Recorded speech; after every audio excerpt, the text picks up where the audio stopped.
परिचय। बच्चों बताओ कि कक्षा में कितने छात्र हैं? 35 हैं सर। बहुत अच्छे। और इनमें से कितने छात्रों की लंबाई 3 फीट से ज्यादा है? ऐसे 5 छात्र हैं सर। और इनमें से कितनी लड़कियां हैं? ओह, बहुत सी लड़कियां हैं सर। क्या तुम जानते हो कि मैं ये प्रश्न क्यों पूछ रहा हूं? नहीं सर। मैं आपकी कक्षा के आंकड़े ले रहा हूं। आंकड़े? वो क्या होते हैं सर?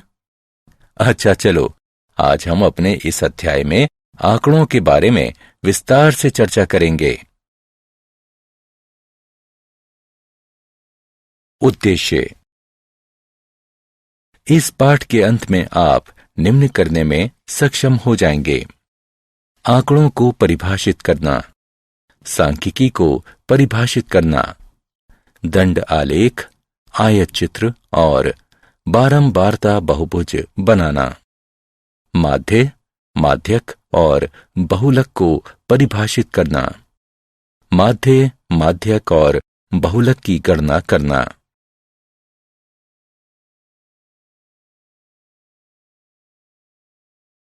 परिभाषा। हम जानते हैं कि संख्यात्मक या अन्य तथ्य या चित्र, जिन्हें आंकड़े यानी डाटा कहते हैं, एक खास उद्देश्य से एकत्रित किए जाते हैं। डाटा लैटिन शब्द डेटम का बहुवचन है। स्टैटिस्टिक्स शब्द लैटिन शब्द स्टेटस से बना है, जिसका अर्थ एक राजनैतिक राज्य होता है। सांख्यिकी का काम आंकड़ों का संग्रह करना है, संगठित करना, विश्लेषित करना और निर्वचन करना।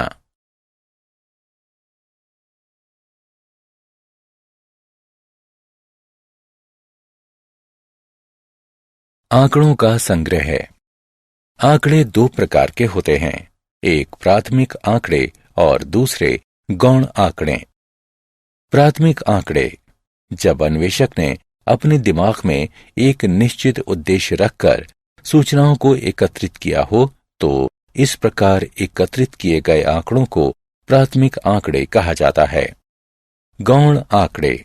जब किसी स्रोत से, जिसमें सूचनाएं पहले से ही एकत्रित हैं, आंकड़े प्राप्त किए गए हों, तो उन आंकड़ों को गौण आंकड़े कहा जाता है। इस प्रकार के आंकड़े का प्रयोग, जिसे किसी और ने इन्हें अन्य संदर्भ में एकत्रित किया है, यह सुनिश्चित करने के बाद ही कि ये स्रोत विश्वसनीय है, काफी सावधानी के साथ करना चाहिए।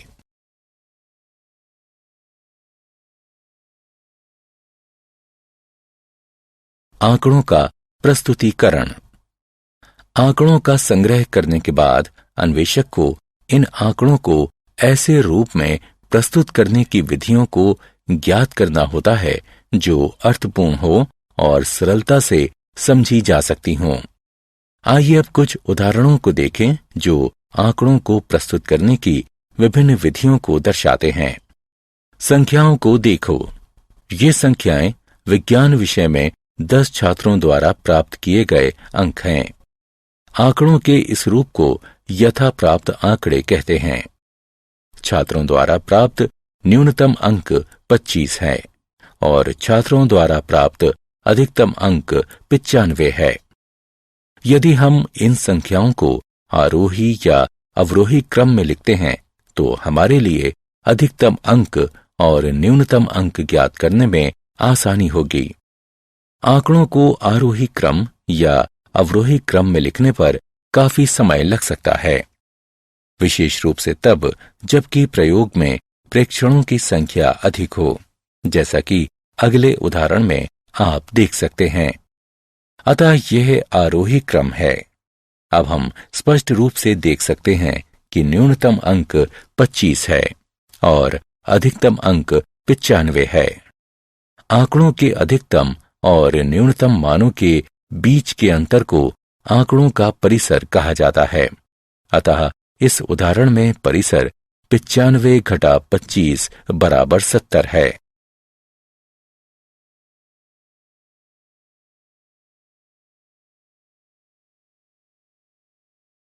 बारंबारता। इन संख्याओं को देखिए, ये 20 छात्रों द्वारा विज्ञान विषय में प्राप्त अंक हैं। इसमें अधिकतम अंक 10 है। हम देख सकते हैं कि 2 छात्रों ने 10 अंक प्राप्त किए हैं, अतः 10 की बारंबारता 2 है। एक निश्चित अंक प्राप्त करने वाले विद्यार्थियों की संख्या को इस अंक की बारंबारता कहा जाता है। हम इस आंकड़े को ज्यादा आसानी से समझने के लिए एक सारणी में लिखते हैं। ये अंक हैं और ये बारंबारताएं हैं। इस सारणी को अवर्गीकृत बारंबारता बंटन सारणी या केवल बारंबारता बंटन सारणी कहा जाता है।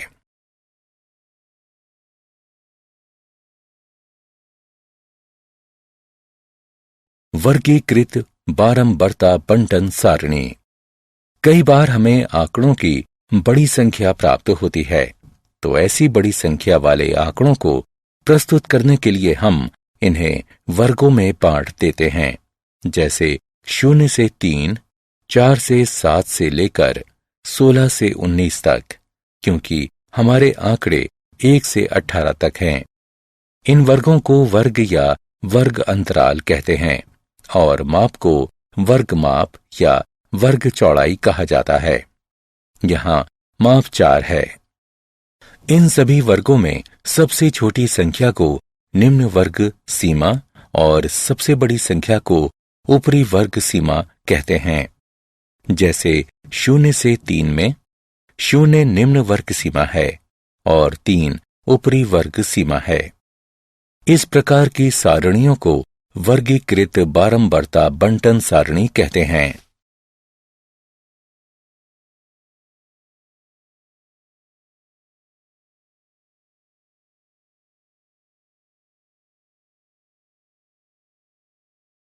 आंकड़ों का आलेखीय निरूपण। जब आंकड़ों को सीखने वालों के सामने चित्रात्मक या आलेखीय रूप में निरूपित किया जाता है, तो यह निरूपण को ज्यादा दर्शनीय और समझने योग्य बनाता है। आंकड़ों को आलेखीय रूप में निरूपित करने के कई प्रकार हैं। दंड आलेख, एक समान चौड़ाई और परिवर्ती चौड़ाइयों वाले आयत चित्र और बारंबारता बहुभुज। आइए इनके बारे में एक एक करके जानें। दंड आलेख। हम जानते हैं कि दंड आलेख आंकड़ों का एक चित्रीय निरूपण होता है, जिसमें प्रायः एक अक्ष, मान लीजिए एक्स अक्ष पर एक चर को प्रकट करने वाले एक समान चौड़ाई के दंड खींचे जाते हैं, जिनके बीच में बराबर बराबर दूरियां छोड़ी जाती हैं। चर के मान दूसरे अक्ष, मान लीजिए वाई अक्ष पर दिखाए जाते हैं और दंडों की ऊंचाइयां चर के मानों पर निर्भर करती हैं। आइए अब हम निम्नलिखित उदाहरण लेकर इनका पुनर्विलोकन करें कि एक दंड आलेख किस प्रकार बनाया जाता है। यह नीना द्वारा पिछले हफ्ते खाई गई चॉकलेटों की संख्या बताता है। क्या आप बता सकते हैं कि किस दिन उसने सबसे अधिक चॉकलेट खाई थी? हम देख सकते हैं कि बृहस्पतिवार को उसने सबसे अधिक चॉकलेट खाई।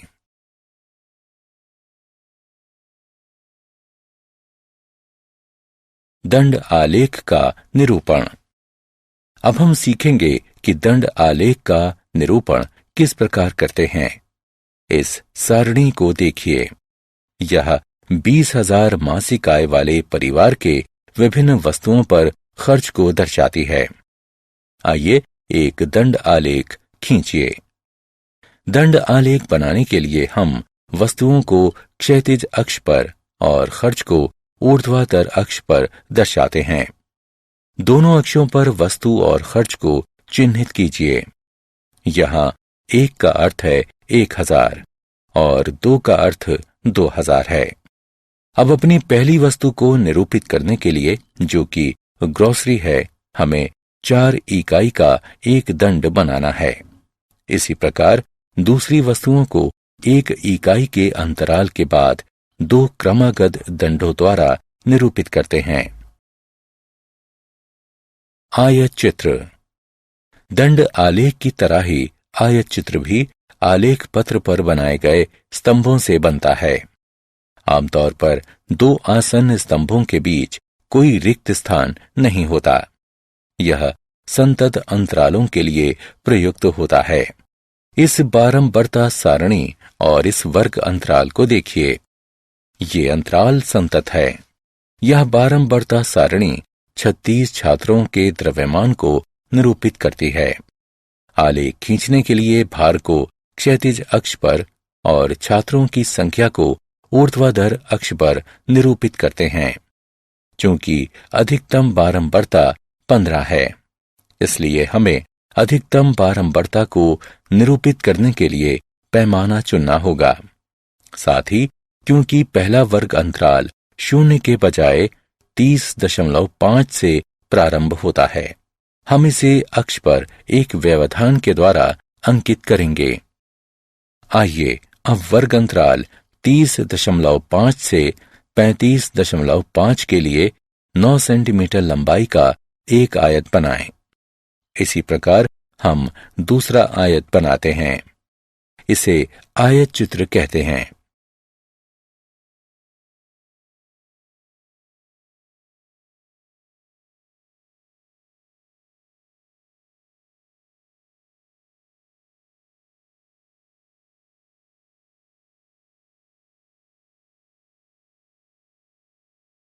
बारंबारता बहुभुज। किसी बारंबारता बहुभुज बनाने हेतु आयत चित्र के संगत आयतों की ऊपरी भुजाओं के मध्य बिंदुओं को रेखाखंडों से जोड़ देते हैं। आयत चित्र बनाए बिना ही बारंबारता बहुभुजों को स्वतंत्र रूप से भी बनाया जा सकता है। इसके लिए हमें आंकड़ों में प्रयुक्त वर्ग अंतरालों के मध्य बिंदुओं की आवश्यकता होती है। वर्ग अंतरालों के इन मध्य बिंदुओं को वर्ग चिन्ह कहा जाता है। वर्ग अंतराल के वर्ग चिन्ह प्राप्त करने के लिए हमें सभी ऊपरी सीमाओं और निम्न सीमाओं का योग करके उसे 2 से विभाजित कर देते हैं। बारंबारता बहुभुज समान प्रकृति के दो अलग अलग आंकड़ों की तुलना करने में बहुत उपयोगी होता है। जैसे एक ही विद्यालय के 2 फुटबॉल टीमों के प्रदर्शन की तुलना।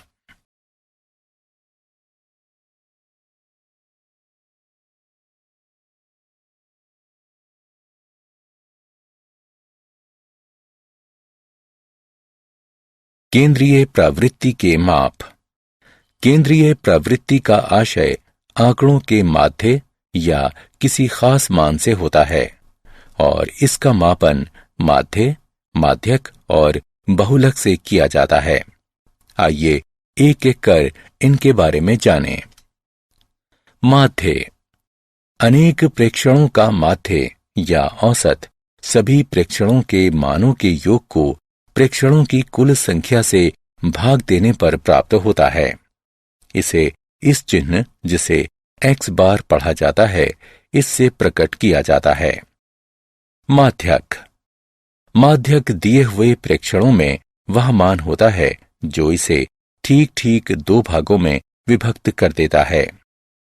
जब प्रेक्षणों की संख्या n विषम होती है, तब माध्यक n/1/2वें प्रेक्षण का मान होता है। उदाहरण के लिए यदि n बराबर 13 है, तो 13/1/2वां माध्यक होगा, जो कि 7वां प्रेक्षण है। और प्रेक्षणों की संख्या n सम होती है, तब माध्यक n/2वां और n/2 = 1वां प्रेक्षणों का माध्य होता है। उदाहरण के लिए यदि n बराबर 16 हो, तो 16/2वां और 16/2 1वें प्रेक्षणों के मानों का माध्य अर्थात 8वें और 9वें प्रेक्षणों के मानों का माध्य ही माध्यक होगा। आखिरी माप बहुलक है। बहुलक प्रेक्षण का वह मान होता है जो बार बार घटित होता रहता है, अर्थात अधिकतम बारंबारता वाले प्रेक्षण को बहुलक कहा जाता है।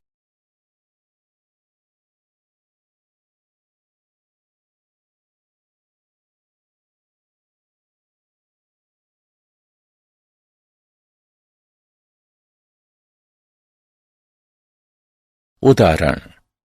आइए अब एक उदाहरण को हल करते हैं। माउंट राइवल प्रत्येक वर्ष एक फुटबॉल प्रतियोगिता आयोजित करता है। इस वर्ष 10वें खेल में घरेलू टीम की ओर से सबसे अधिक गोल करने वाले ने 7, 5, 0, 7, 8, 5, 5, 4, 4 और 5 गोल किए। माध्य स्कोर क्या है? आइए हम एक चर xi का प्रयोग करें जो कि i वे प्रेक्षण को प्रकट करता है। इस स्थिति में i का मान 1 से 10 के बीच हो सकता है। अतः हमारा पहला प्रेक्षण x1 है और दूसरा प्रेक्षण x2 है और x10 तक सभी मान इसी प्रकार होंगे। यहाँ x1 बराबर 7 पहले प्रेक्षण का मान है। इसी प्रकार x2 बराबर 5, x3 बराबर 0, x4 बराबर 7, x5 बराबर 8, x6 बराबर 5, x7 बराबर 5, x8 बराबर 4, x9 बराबर 4 और x10 बराबर 5। अतः माध्य x बार बराबर सभी प्रेक्षणों का योग बटे प्रेक्षणों की कुल संख्या, जो कि x1 जमा x2 जमा x3 जमा x4 जमा x5 जमा x6 जमा x7 जमा x8 जमा x9 जमा x10 बटा 10 के बराबर है, जो 7 जमा 5 जमा 0 जमा 7 जमा 8 जमा 5 जमा 5 जमा 4 जमा 4 जमा 5 बटा 10 के बराबर है। यह 50 बटा 10 के बराबर है, जो कि 5 के बराबर है। अतः माध्य स्कोर 5 है। यदि प्रेक्षणों की संख्या ज्यादा जैसे x 30 होती तो माध्य की तुलना करने में काफी समय लगता। ऐसे प्रश्नों को हल करने के लिए हम संकलन के लिए ग्रीक चिन्ह सिग्मा का प्रयोग करते हैं। अतः x1 जमा x2 जमा x3 जमा इत्यादि जमा x 30 तक लिखने के बजाय हम इसे xi का योग लिखते हैं, जहां i का मान 1 से 30 तक विचरण करता है। यह अवर्गीकृत बारंबारता के लिए है। 20 छात्रों द्वारा प्राप्त अंकों 10 में से उसका बहुलक ज्ञात कीजिए। हम जानते हैं कि बहुलक उस प्रेक्षण का मान है जिसकी बारंबारता अधिकतम होती है। आइए इन चिन्हों को आरोही क्रम में व्यवस्थित करें। हम देख सकते हैं कि 9 सबसे अधिक आ रहा है, अतः हम कह सकते हैं कि 9 ही अंकों का बहुलक है।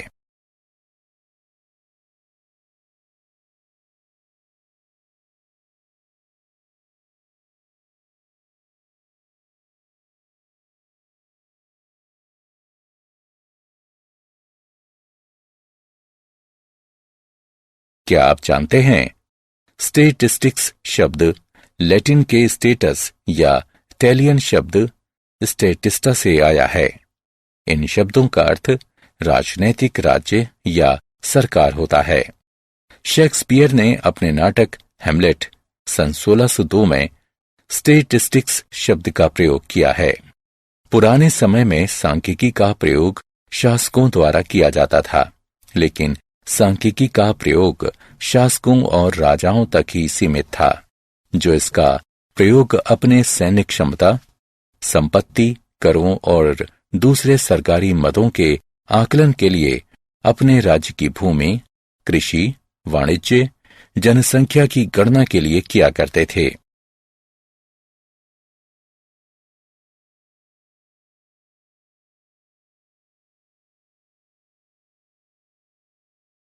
सारांश। आइए हमने जो कुछ सीखा है उसे संक्षेप में दोहराएं। एक निश्चित उद्देश्य से एकत्रित किए गए तथ्यों और अंकों को आंकड़ा कहते हैं। सांख्यिकी अध्ययन का वह क्षेत्र है जिसमें आंकड़ों के प्रति प्रस्तुतिकरण, विश्लेषण तथा निर्वचन पर विचार किया जाता है। अवर्गीकृत आंकड़ों की केंद्रीय प्रवृत्ति की 3 माप हैं। माध्य, प्रेक्षणों के सभी मानों के योग को प्रेक्षणों की कुल संख्या से भाग देने पर माध्य प्राप्त हो जाता है। इसमें x प्रकट किया जाता है। माध्यक, माध्यक सबसे मध्य वाले प्रेक्षण का मान होता है। जब प्रेक्षणों की संख्या n विषम होती है तब माध्यक n/1/2वें प्रेक्षण का मान होता है, और यदि प्रेक्षणों की संख्या n सम होती है तब माध्यक n/2वें और n/2=1वें प्रेक्षणों का माध्य होता है। बहुलक, सबसे अधिक बारंबारता वाला प्रेक्षण बहुलक होता है।